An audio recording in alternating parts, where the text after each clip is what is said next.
Good evening, guys. Good evening. Good evening. This is D Mace's The Rant, and I am D Mace, your ranter, and this is The Rant Nation. We are getting on here tonight to talk about the Acolytes. I did watch the first two episodes that they premiered. I wasn't really looking for, wasn't really, didn't really have a whole lot of expectation for this show. Let me go to the good first. What I did like, and then we'll talk about what I didn't like. So, the Acolyte, of course, is the story, and if you have not seen it, spoilers. So you know me, I spoil it all the time. So, 1, 2, 3, 4, 5, 6, 7, 8, 9, 10, spoil.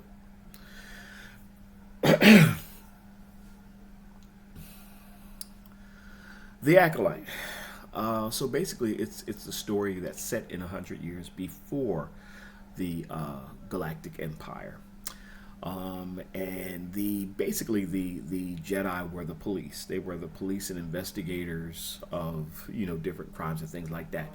What I will say, I do like this particular take on it now.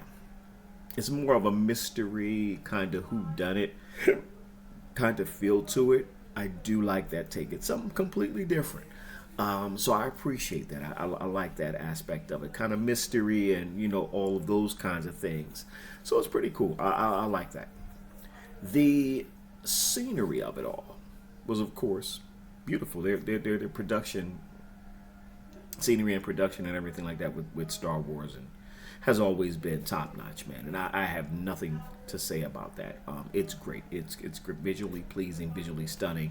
There are a couple of places where you kind of feel like, but for the most part, it was all pretty good.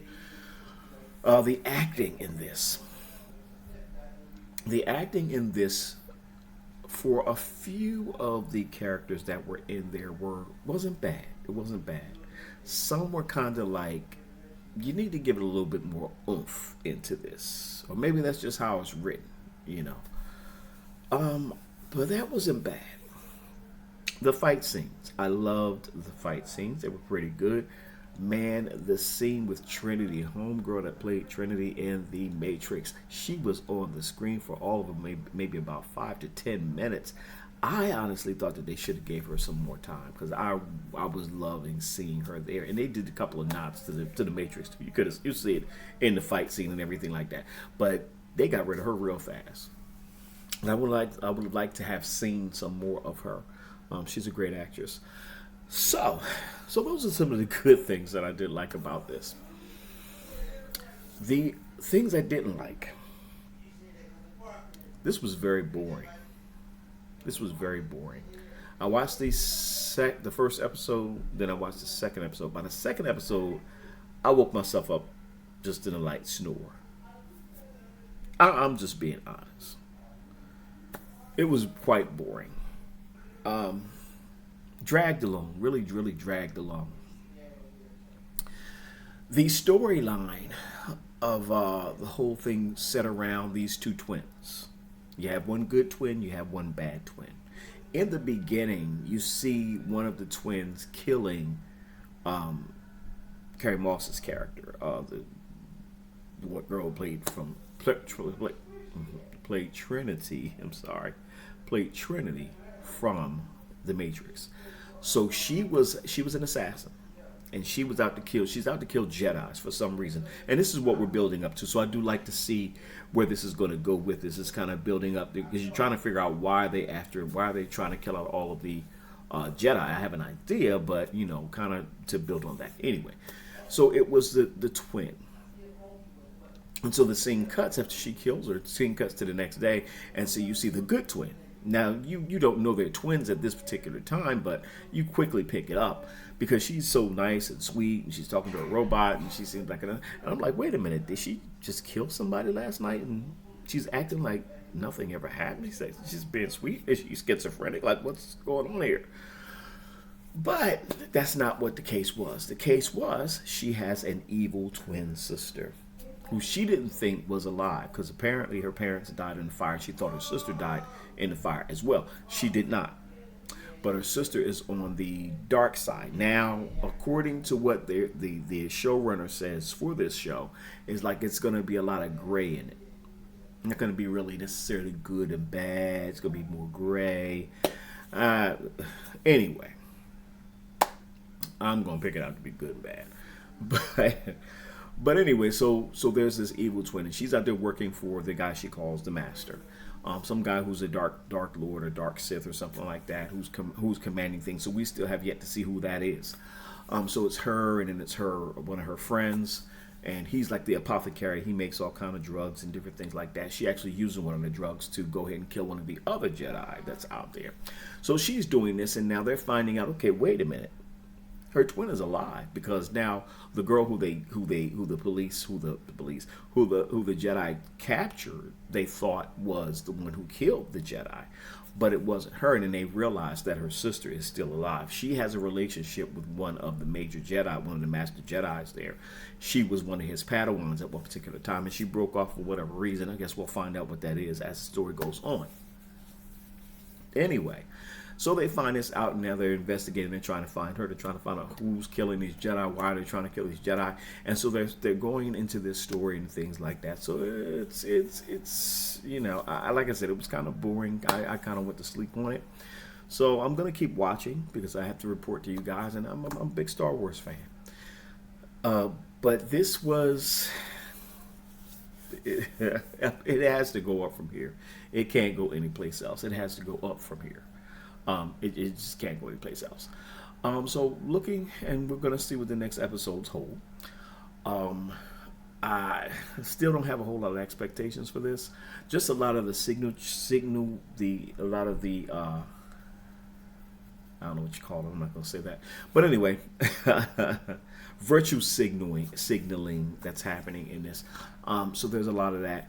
A lot of different things that are taking place behind the scenes. I did hear something that the showrunner said, and I didn't really like that. And so I'm not going to get into that because I don't really have the facts on it. I just heard it was a rumor of what she said about the show. One of the other things I heard was that she had said, if you think that George Lucas, and I'm just paraphrasing, if you think that George Lucas has the in other words, end all be all on the Star Wars, and tell you what that is, that's just not true. Well, if that's not true of George Lucas, then who the heck is it? George Lucas created this in his mind. How can you say he can't say what this Star Wars universe is? Now, it's going to branch out, of course, and it's going other places, but you can't say he can't do. This man created Star Wars. Anyway, like I said, just a lot of things surrounding this that I'm kind of like really,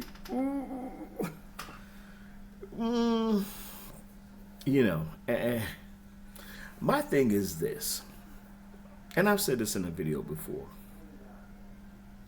If you're going to create a movie, you're going to create something sci-fi, superhero, whatever it may be.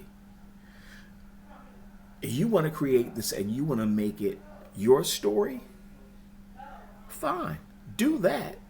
But make original characters. Don't throw it inside of some little thing here and say, oh, this is this and that is that. Because people who are really attached to, like, Star Wars, for instance, and people who really know the lore, like we got people. I'm a big fan, but you got folks out there that know the lore, read all the books, everything that came out. They could tell you from one nut bolt to the next thing, the lightsaber, how long that takes. They could tell you all that. Those are the super fans, and so they know what they want and they know what they should be seeing. And if they're not seeing that, it's going to be a problem. Which, from what I'm understanding, it is a problem right now. Anyway, that being said, Acolyte, it comes on Disney Plus.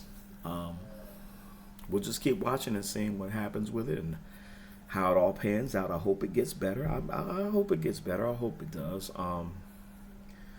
But you can't go against the grain and expect a miracle. You can't take me to McDonald's and tell me it's Chick-fil-A. You can't give me a chicken sandwich from McDonald's and tell me it's a Chick-fil-A sandwich from Chick-fil-A. It's a difference. It's going to taste different. You're going to take me to McDonald's, take me to McDonald's. You're going to take me to Chick-fil-A, take me to Chick-fil-A. But you don't try to. Anyway, I'm not even going to get into all of that. But anyway, like I said, yeah, it comes on Disney Plus. I believe they drop the episodes on Tuesdays. So, and I think it's like 6 o'clock. They drop them at 6 o'clock or something like that.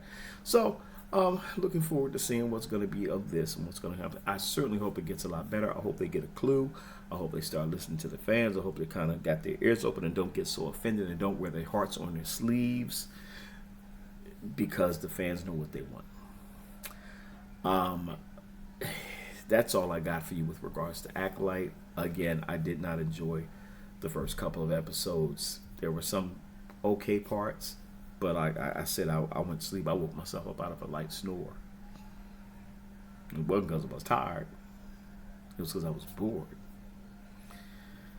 That being said, like, comment, share, and subscribe, guys. Let's get those subscriptions up. I appreciate it. I appreciate it, guys. Have a wonderful, wonderful day. This is D. Mace, your ranter, and this is The Rant Nation. Have a great night.